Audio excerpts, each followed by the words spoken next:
إن الحمد لله نحمده ونستعينه ونستغفره إن الحمد لله نحمده ونستعينه ونستغفره ونعوذ بالله من شرور أنفسنا ومن سيئات أعمالنا من يهده الله فلا مضل له ومن يضلله فلا هادي له وأشهد أن لا إله إلا الله وحده لا شريك له وأشهد أن محمدا عبده ورسوله اللهم صل على محمد وعلى آله وأصحابه وبارك وسلم تسليما كثيرا كثيرا أما بعد فإن خير الحديث كتاب الله وخير الهدي هدي محمد صلى الله عليه وعلى آله وسلم وشر الأمور محدثاتها وكل محدثة بدعة وكل بدعة ضلالة وكل ضلالة في النار من يطع الله ورسوله فقد رشد واهتدى ومن يعص الله ورسوله فقد ضل ضلالا أعوذ بالله السميع العليم من الشيطان الرجيم من همزه ونفخه ونفسه بسم الله الرحمن الرحيم وَلَقَدْ أَرْسَلْنَا رُسُلًا مِّن قَبْلِكَ وَجَعَلْنَا لَهُمْ أَزْوَاجًا وَذُرِّيَّةً آپ سے پہلے ہم نے بہت سے رسول بھیج چکے ہیں اور ان کو ہم نے بیوی بچوں والا ہی بنایا۔ بھائیوں، دوستوں، بزرگوں، قابل احترام خواتین اسلام، آج کے خطبہ جمعہ کا موضوع منکرات الافراح ہے۔ شادی بیاہ پر جو فضول خرچیاں کی جاتی ہیں ان کے بارے میں اسلام کا کیا موقف ہے۔ اس آیت کریمہ کے تحت امام قرطبی رحمۃ اللہ علیہ فرماتے ہیں کہ اس میں دو مسئلے ہیں۔ پہلا یہ کہ یہود رسول اللہ صلی اللہ علیہ وسلم کی عیب گیری کرتے تھے اور کہتے تھے کہ یہ کیسا نبی ہے جو شادیاں کرتا ہے۔ اگر واقعتاً یہ نبی ہوتا تو یہ نبوت کے فرائض میں ہی مشغول رہتا، لیکن اسے تو بس شادیوں کا خیال رہتا ہے۔ اللہ ذوالجلال نے اس کے جواب میں یہ آیت نازل فرمائی اور فرمایا کہ جتنے بھی انبیاء اور رسل ہم نے دنیا میں بھیجے وہ سب بیوی بچوں والے تھے، سب شادیاں کرنے والے تھے۔ اگر محمد کریم صلی اللہ علیہ وسلم نے شادیاں کی ہیں تو اس میں عیب کون سا ہے؟ اور دوسری بات، اس میں نکاح کی ترغیب دی ہے کہ یہ نکاح انبیاء اور رسل کی سنت ہے، اور رسول اللہ صلی اللہ علیہ وسلم نے بھی نکاح کو اپنی سنت ہی قرار دیا۔ فرمایا فَمَن رَاغِبَ عَن سُنَّتِي فَلَيْسَ مِنِّي، جو میری سنت سے اعراض کرے وہ ہم میں سے نہیں ہے۔ میرے بھائیوں، دوستو، اسلام میں مرد عورت کے لیے نکاح کو مشروع قرار دیا گیا، اور نکاح ایسا عظیم رشتہ ہے جس سے منسلک ہو کر خامد اور بیوی ایک بہترین اور پاکیزہ زندگی بسر کر سکتے ہیں۔ ایسی زندگی جس میں محبت اور پیار، ایک دوسرے سے ہمدردی، ایک دوسرے کے ساتھ الفت کے جذبات پائے جاتے ہیں، جس میں خامد اور بیوی ایک دوسرے کے ساتھی، ایک دوسرے کے رفیق، دکھ درد میں ایک دوسرے کے ہمدرد اور غمخوار ہوتے ہیں۔ اگر دونوں اللہ ذوالجلال کے حکم کے مطابق، رسول اللہ صلی اللہ علیہ وسلم کی سنت کے مطابق اپنی زندگی بسر کریں تو زندگی میں سکون، اطمینان ہوتا ہے، اور پھر قیامت کے دن اللہ ذوالجلال کی رضامندی بھی حاصل ہوتی ہے۔ میرے بھائیو دوستو، اللہ ذوالجلال نے قرآن کریم کی دوسری آیت میں فرمایا وَأَنكِحُوا الْأَيَامَ مِنكُمْ وَالصَّالِحِينَ مِنْ عِبَادِكُمْ وَإِمَائِكُمْ إِنْ يَكُونُوا فُقَرَاءَ يُغْنِهِمُ اللَّهُ مِنْ فَضْلِهِ وَاللَّهُ وَاسِعٌ عَلِيمٌ۔ فرمایا تم میں جو مرد اور عورت غیر شادی شدہ ہوں تو ان کا نکاح کر دیا کرو۔ اسی طرح اپنے نیک بخت غلاموں اور لونڈیوں کا بھی، اگر وہ مفلس ہوں، غریب ہوں، تو اللہ ذوالجلال اپنے فضل سے انہیں غنی بنا دے گا۔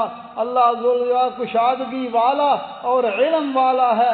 ان دو آیتوں میں اللہ ذوالجلال نے نکاح کا حکم دیا ہے، اور بعض علماء نے اس سے یہ دلیل لی ہے کہ نکاح کرنا واجب ہے، بعض نے کہا مستحب ہے، لیکن اس میں کوئی شک نہیں ہے۔ اگر نکاح کی قدرت حاصل ہو اور نکاح نہ کرنے کی وجہ سے بدکاری میں پڑنے کا اندیشہ ہو، اس صورت میں نکاح واجب ہو جاتا ہے۔ رسول اللہ صلی اللہ علیہ وسلم نے فرمایا، حضرت انس روایت کرتے ہیں، رسول اللہ صلی اللہ علیہ وسلم نے فرمایا، اذا تزوج العبد فقد استکمل نصف الدین فلیتق اللہ فی نصف الباقی۔ فرمایا جب او کما قال رسول اللہ صلی اللہ علیہ وسلم، فرمایا جب ایک بندہ شادی کر لیتا ہے تو وہ اپنا آدھا دین مکمل کر لیتا ہے، اس لیے اسے باقی نصف کے بارے میں بھی اللہ ذوالجلال سے ڈرنا چاہیے۔ اور دوسری حدیث میں فرمایا، من رزقہ اللہ امرأۃ صالحہ فقد اعانہ اللہ علی شطر دینہ۔ جس بندے کو اللہ ذوالجلال نے نیک اور صالحہ بیوی عطا فرما دی تو گویا اللہ ذوالجلال نے آدھے دین پر اس کی مدد کی ہے، لہذا باقی نصف دین کے بارے میں بھی اللہ ذوالجلال سے ڈرنا چاہیے۔ اس حدیث میں نیک بیوی کا ذکر ہے، جسے اللہ ذوالجلال نے نیک اور صالحہ بیوی عطا فرما دی، گویا کہ اللہ ذوالجلال نے اس کا آدھا دین آسان کر دیا اور دین پر عمل کرنے کے لیے اس کی مدد کی، کیونکہ نیک بیوی کا حصول یہ بہت بڑی نعمت ہے، اور رسول اللہ صلی اللہ علیہ وسلم نے نیک بیوی کو سعادت مندی کی دلیل قرار دیا ہے۔ اور نبی صلی اللہ علیہ وسلم نے نوجوانوں کو فرمایا تھا، یا معاشر الشباب من استطاع الباء فلیتزوج، اے نوجوانوں کی جماعت، تم میں جو شادی کی قدرت اور طاقت رکھتا ہے اسے ضرور شادی کر لینی چاہیے۔ فرمایا فَإِنَّهُ أَغَضُّ لِلْبَصَرِ وَأَحْسَنُ لِلْفَرْجِ، فرمایا اس سے نظر جھک جاتی ہے، نظر کی حفاظت ہو جاتی ہے اور شرمگاہ کی بھی حفاظت ہو جاتی ہے۔ وَمَن لَّمْ يَسْتَطِعْ فَعَلَيْهِ بِالصَّوْمِ، فرمایا جو شادی کی طاقت نہیں رکھتا اسے روزے رکھنے چاہیے، کیونکہ روزے رکھنا اس کے لیے ایک ڈھال کا کام دیتا ہے۔ اس حدیث میں رسول اللہ صلی اللہ علیہ وسلم نے نوجوانوں کو نظر اور شرمگاہ کی حفاظت کے لیے ایک عظیم نسخہ بتلایا ہے، اور وہ شادی ہے۔ اللہ ذوالجلال ہمارے حال پر رحم فرمائے۔ میرے بھائیو دوستو، دین اسلام نے ایک راستہ متعین کر دیا اور شادی کے امور میں آسانی پیدا کرنے اور میانہ روی اختیار کرنے کا حکم دیا ہے، لہذا لوگ ٹال مٹول کی تاخیری حربوں سے کام لیتے ہیں اور معاملات کو الجھانے کی کوشش کرتے ہیں۔ میرے بھائیو دوستو، آج کے خطبہ جمعہ میں اختصار کے طور پر ان باتوں کی طرف اشارہ کروں گا کہ جو شادی کی راہ میں حائل رکاوٹیں اور مشکلات ہیں اور معاشرے پر ان کا کیا اثر ہے۔ سب سے پہلی پریشانی کہ لوگ اپنا کفو تلاش کرتے ہیں، آئیڈیالزم تلاش کرتے ہیں کہ میرا داماد وہ میری طرح کا ہو، مالدار ہو، اور لمبی لمبی امیدیں وابستہ کرتے ہیں، بلند توقعات۔ اسی طرح کچھ لوگ شادی کے معاملے میں اپنی اعلیٰ تعلیم کے حصول کا بہانہ بہائے رکھتے ہیں، حالانکہ اگر انسان شادی کر لے تو پھر اس سے ذہنی فراغت ملتی ہے، باطنی طہارت ملتی ہے، اور یہ انسان کے لیے بہت ساری معاون ثابت ہوتی ہے۔ اور اسی طرح کچھ بچیاں شادی کے بغیر ہی گھر میں بیٹھی رہتی ہیں اور چاہتی ہیں کہ ان کی شادی کسی اعلیٰ خاندان میں ہو، کوئی بڑا پڑھا لکھا ہو، کوئی بڑے مالدار ہوں۔ اسی انتظار میں ان کی جوانیاں ختم ہو جاتی ہیں اور ان کی ڈگریاں بھی ان کے کام نہیں آتی۔ لہذا میرے بھائیو دوستو، لڑکوں اور لڑکیوں پر یہ فرض عائد ہے اور ان کے سربراہوں پر کہ وہ آسانی کے ساتھ معاملات میں آسانی کر کے اپنے بچیوں اور بچیوں کی شادی کرتے رہیں، کیونکہ اگر شادی میں دیر ہو گئی تو پھر بعض اوقات بہت ساری مشکلات انسان کو سامنے آتی ہیں۔ اسی طرح کچھ لوگ اپنے ہم پلہ رشتہ طلب کرتے ہیں، اور اگر کوئی رشتہ لے بھی آئے تو بےہودہ قسم کے بہانے ٹال مٹول لیتے ہیں، ظاہری چمک دیکھتے ہیں، کتنے امیر ہیں، ان کے پاس کتنا مال ہے، اور ان کا دنیا میں کیا تعلق ہے، اور عزت و جاہ کے بارے میں پوچھتے ہیں۔ اور کچھ بدبخت تو ایسے بھی ہوتے ہیں جو اتنا مہر طلب کرتے ہیں، معاذ اللہ، حالانکہ یہ بات بالکل غلط ہے۔ اور کچھ لوگ ایسے بھی ہوتے ہیں کہ ان کی بچیاں سکولوں میں یا کسی جگہ ملازمت کرتی ہیں اور ان کی نظر ان کی تنخواہوں پر ہوتی ہیں، اتنے بے رحم ہو چکے ہیں کہ وہ ان کے انجام سے غافل ہیں۔ میرے بھائیو دوستو، کاش ایک غیرت مند انسان جو مسلمان ہو اور عورت کی فطرت کو بھی جانتا ہو، کیا اسے اس گھر میں عمر قید کی سزا بند کر کے رکھ سکتا ہے؟ یہ سیدنا عمر فاروق رضی اللہ تعالی عنہ ہیں۔ جب ان کی بیٹی حضرت حفصہ کو طلاق ہوئی تو انہوں نے کوشش کی، سیدنا ابو بکر صدیق سے پوچھا، سیدنا عثمان سے پوچھا، آخر رسول اللہ صلی اللہ علیہ وسلم نے ان سے شادی کر لی۔ اسی طرح سید التابعین حضرت سعید ابن مسیب رضی رحمت اللہ علیہ، انہوں نے اپنے شاگرد ابو وداع کے ساتھ اپنی بیٹی کی شادی کر دی۔ میرے بھائیو دوستو، لیکن آج ہم دیکھتے ہیں لوگ نوجوان بچیوں اور بے بہنوں کی شادی میں اس لیے تاخیر کرتے ہیں، مالدار مل جائے جو بہت زیادہ حق مہر ادا کرے۔ میرے بھائیو، دین اسلام میں رسول اللہ صلی اللہ علیہ وسلم نے جو ہمیں تعلیمات دی ہیں اس پہ وہ سنیے۔ فرمایا نبی صلی اللہ علیہ وسلم نے، اذا آتاکم من ترضون خلقہ ودینہ فتزوجوہ، فرمایا جب تمہارے پاس وہ شخص شادی کا پیغام لے کر آئے جس کا کردار، جس کا اخلاق تمہیں پسند ہو، اس کی دینی حالت تمہیں پسند ہو، فرمایا فتزوجوہ، پس اس کے ساتھ اپنی بچی کی شادی کر دیا کرو۔ الا تفعلوا تکن فتنۃ فی الارض وفساد کبیر، اگر تم نے یہ کام نہیں کیا تو فتنہ پیدا ہوگا اور زمین پر فساد ہوگا۔ لیکن میرے بھائیو دوستو، رسول اللہ صلی اللہ علیہ وسلم نے تو معیار مقرر کر دیا۔ آپ صلی اللہ علیہ وسلم نے دنیاوی دولت کو معیار نہیں بنایا بلکہ دین کو اور بہترین اخلاق کو بنایا ہے۔ بہت سارے لوگ ان کی بیٹیاں ان کی بہنیں بیٹھی بیٹھی بوڑھی ہو جاتی ہیں اور والدین بڑے بڑے حق مہر کے انتظار میں الجھے رہتے ہیں، اور اسی طرح دنیا میں فساد اور بدکاری کے واقعات ہوتے ہیں۔ رسول اللہ صلی اللہ علیہ وسلم کے زمانے میں حضرت انس فرماتے ہیں کہ ان کی والدہ ام سلیم جب وہ بیوہ ہو گئی تو حضرت ابو طلحہ نے انہیں نکاح کا پیغام بھیجا۔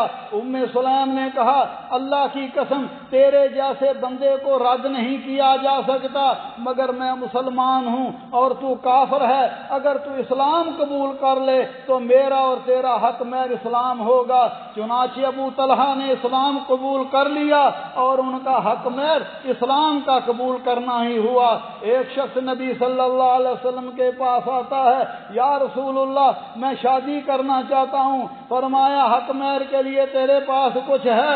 کہنے لگا یہ کچھ نہیں۔ فرمایا جاؤ جا کر گھر دیکھو، اگر تیرے پاس کوئی لوہے کی انگوٹھی بھی ہو تو اس سے بھی میں تیری شادی کر دوں گا۔ کہنے لگا یا رسول اللہ میں گھر میں گیا، گھر میں کچھ نہیں ہے۔ فرمایا اپنی بیوی کو قرآن یاد کرا دینا جتنا تمہیں یاد ہے۔ میرے بھائیو نبی صلی اللہ علیہ وسلم کے زمانے میں تو اسی طرح حق مہر ہوا کرتا تھا، اس لیے آپ نے فرمایا بہترین نکاح وہ ہے جو آسان ہو اور جس میں حق مہر بھی مختصر ہو۔ نبی صلی اللہ علیہ وسلم نے شادی کا معیار مقرر کر دیا، فرمایا تنکح المرأۃ لاربع، فرمایا عورت کے ساتھ 4 اسباب کی وجہ سے شادی کی جاتی ہے، فرمایا لمالہا ولحسبہا ولجمالہا ولدینہا، فرمایا اس کے مال کی وجہ سے، اس کے حسب و نسب خاندان کی وجہ سے، اس کی خوبصورتی کی وجہ سے اور اس کے دین کی وجہ سے۔ فرمایا فاظفر بذات الدین تربت یداک، فرمایا تیرے دونوں ہاتھ خاک آلود ہوں، دیندار لڑکی سے ہی نکاح کرنا، کیونکہ نبی صلی اللہ علیہ وسلم نے دین کو ہی مقدم رکھا۔ اللہ ذوالجلال ہمارے بھی حال پر رحم فرمائے۔ میرے بھائیو دوستو، اس لیے جیسا کہ میں نے عرض کیا حق مہر کی زیادتی بھی بعض اوقات شادیوں میں رکاوٹ بن جاتی ہے۔ رسول اللہ صلی اللہ علیہ وسلم کے زمانے میں آپ صلی اللہ علیہ وسلم کی تعلیمات میں حق مہر ایک رمزی چیز ہوتی تھی، اور سیدنا عمر فاروق رضی اللہ تعالیٰ عنہ فرماتے تھے لوگوں تم بڑا چڑھا کر حق مہر مقرر کر رہے ہو، حالانکہ جو سب سے افضل رسول اللہ صلی اللہ علیہ وسلم ہیں انہوں نے سب بیویوں کا حق مہر اتنا زیادہ مقرر نہیں کیا۔ حق مہر تو ایک وسیلہ ہے شادی کا۔ اسی طرح شادی کے متعلق جو بہت ساری مصیبت ہمارے سامنے کھڑی ہیں وہ گراں قسم کے اخراجات اور سماجی رسمیں ہیں، ایک دوسرے کی پیروی میں، ایک دوسرے کی دیکھا دیکھی، نام اور نمود کے لیے، ناک کو اونچا رکھنے کے لیے فضول خرچیاں کرتے ہیں۔ رسول اللہ مالک فرماتے ہیں ان المبذرین کانوا اخوان الشیاطین وکان الشیطان لربہ کفورا، فرمایا بیجا خرچ کرنے والے، فضول خرچیاں کرنے والے، فرمایا ہمیشہ سے شیطانوں کے بھائی ہیں اور شیطان اپنے رب کا ناشکرا ہے۔ میرے بھائیو دوستو، کس قدر شرم کا مقام ہے کہ ایک شادی کی تقریب پر بہت سارا مال ضائع کر دیا جاتا ہے۔ میرے بھائیوں کبھی ان مسلمانوں کی طرف، ان بھائیوں کی طرف بھی دیکھو جن کو صدر ڈھانپنے کے لیے کپڑا نہیں ہے، سر چھپانے کے لیے مکان نہیں ہے، تو اگر اللہ نے ہمیں یہ نعمتیں دی ہیں تو ہم ان نعمتوں کا صحیح استعمال کریں، فضول خرچی کر کے اللہ ذوالجلال کو ناراض نہ کریں۔ اسی لیے اہل علم اور بہت دیندار لوگوں کا پر یہ فرض عائد ہوتا ہے کہ وہ نمونہ بنیں اپنی بچیوں بہنوں کی شادی میں اور لوگوں کو بھی ترغیب دلائیں۔ اسی طرح میڈیا والے پر بھی، مذہبی میڈیا والوں پر بھی ذمہ داری عائد ہوتی ہے کہ وہ معاشرے میں لوگوں کی صحیح ذہن سازی میں اپنا کردار ادا کریں۔ میرے بھائیو دوستو، شادی کی تقریبات میں فضول خرچی، نام نمود و نمائش اور فخر کے علاوہ بہت سارے ایسے کام ہیں جن کا شریعت میں کوئی حکم نہیں ہے۔ مرد و زن کا اختلاط ہوتا ہے، شادیوں میں غیر مرد اور غیر مرد اور عورتیں